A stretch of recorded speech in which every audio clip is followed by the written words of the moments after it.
The first thing to remember about shifts is that a shift is a connection. It's not a jump and it's not a jerk. A finger remains in contact with the string at all times. It's the only way you can measure where you need to go. That's extremely important about shifts. Shifts in the lower position, up to including fourth position, are done with the whole hand and the whole arm, moving up or down, like that. Between about fifth and seventh position, you bring your hand around the violin and your thumb underneath the violin. So that's from this angle like that. And I'll show you from the other angle.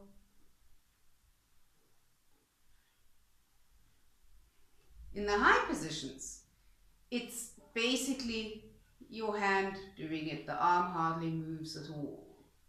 In high positions, don't bring your elbow further to the right than absolutely necessary. It's an unnecessary strain. So keep it as far to the left as possible, but still have your fingers rounded. Now, we'll start off with a shift with the same finger.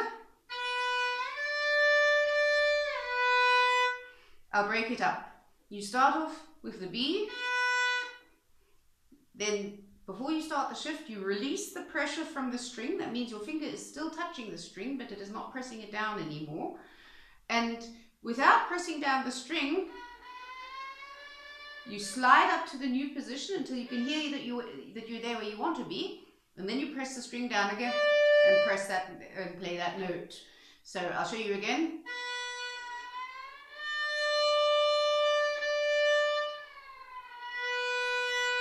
It's very, very good to actually hear the sliding because you'll hear where you are when you practice shifts slowly. Remember to release the pressure from the string. Very important because otherwise you'll get stuck. Now, there's so-called classical shifts and romantic shifts. A classical shift, this is shifts up. A classical shift is done with the previous finger sliding into the new position. That's this.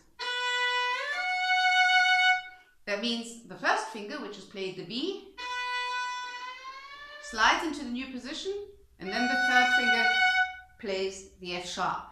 So you're doing exactly the same thing.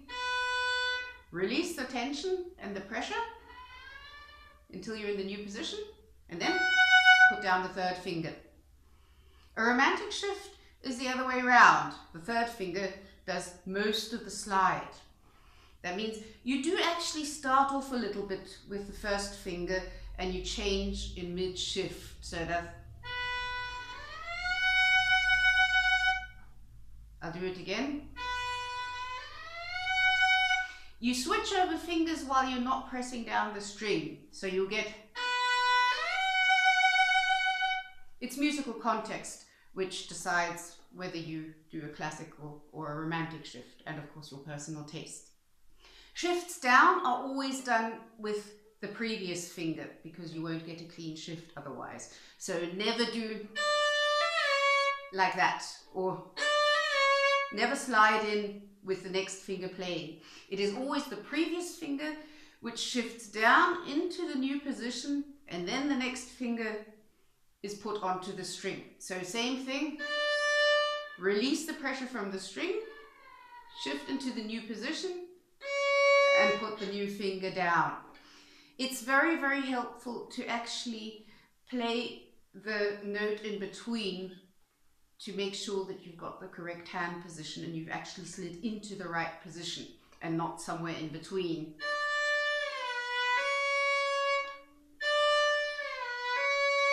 And then, as that becomes more secure, you gradually just swallow that little note until you can't hear it at all anymore. Okay, enjoy.